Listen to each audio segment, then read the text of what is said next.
A huge thanks to Sir Swag for pioneering this video format. Without further ado, here is part 1 out of 2, 100 German tanks described in one sentence, featuring the first 50 tanks. This one is about tiers 1 to 6.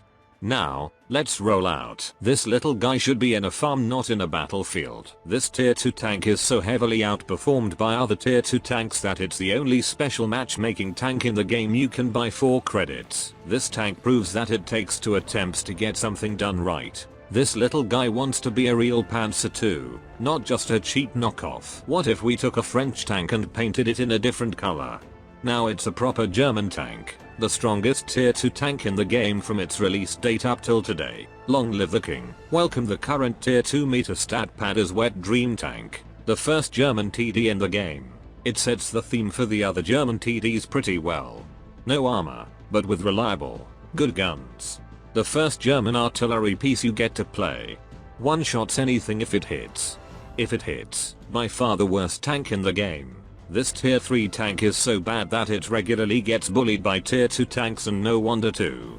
It's actually a Hungarian tank by origins. Any stat pad is Wet Dream Tank. If you got this tank, you also got this win rate. In every event versus bots ever where the Germans are the evil enemies, this little tank somehow always appears in the early stages. Maybe this tank is secretly evil too, who knows? Imagine paying €99 to be constantly wrecked by the matchmaker sending you to tier 4. LOL. It clips any tank it can penetrate dead in less than 5 seconds. Those that it cannot penetrate it drives around in circles until the battle ends. Between your clips you can run to the kitchen for a good snack, do your laundry, finish your chores and submit your homework. Come back and it will still be reloading for 5 more seconds. Meet the rich man's locust. You called him ugly in high school, but now he's also fat. By far the best ammo rack tank in the game. I mean the best one to get ammo racked. What if we took a French tier 3 tank, made it a little bit better and painted it in a different color? Now it's a proper German tank. It was already really OP when you could meet tier 5s. Now that you can't, it's Mega Ultra Maximus OP. 115 damage per shot in tier 3 was somehow not considered OP. HMMMM, the first artillery I ever played in World of Tanks. 8 years later and it's still good. Same deal as Bison.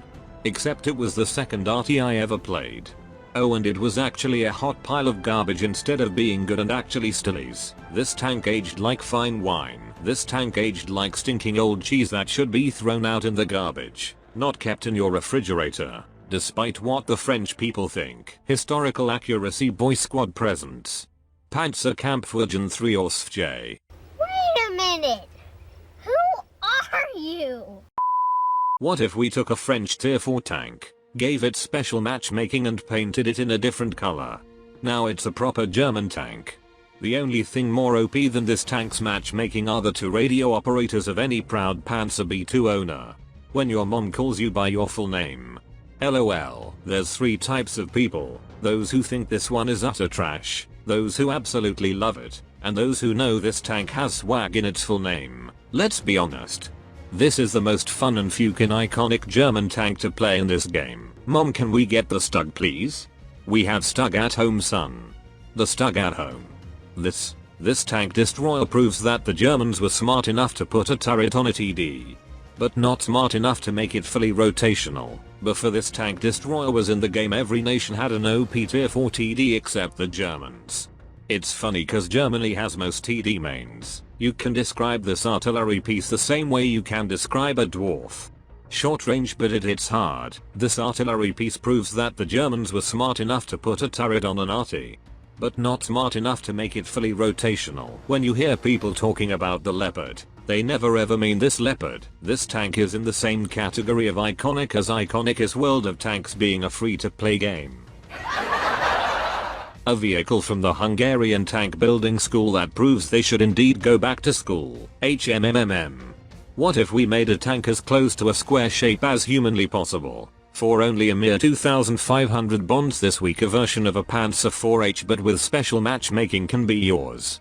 And no. This tank doesn't like water. When God first created this tank, he was so afraid of its tremendous might that he sent it down to hell. Hell. or also known as World of Tanks random battles. This is not a tank. It's the messenger for the god of high explosive shells. What if we took a Czech tank and painted it in a different color? Now it's a proper German tank. What if we switch this heavy tank that plays like a tank destroyer to be a medium tank instead? Ah, perfection. The perfect free-to-play credit grinding TD. Accurate, quick aiming, with good penetration and DPM, acceptable mobility, and superb camouflage. Truly a legendary TD without feeling like it's OP. This one takes everything that is good about the Stug 3 or SG and throws it out the window for preferential matchmaking. LOL. The Germans must have been truly desperate to bring giant toasters into battle. Who knew that the German accuracy would also carry over to their artilleries? This tank lost its personality with the removal of its high explosive gun. The name lies. Not only is this tank's turret huge, but it's also a good target. The ultimate sumo fighter. Rams the enemy into the shadow realm. What if we made this solid medium tank into a heavy tank? Made it slow, gave it no extra armor and just slapped on 400 more hit points. And that is how Dimitri got promoted in Wargaming headquarters. Seriously, these German tanks have personality issues. They are constantly getting switched between being heavies and being mediums.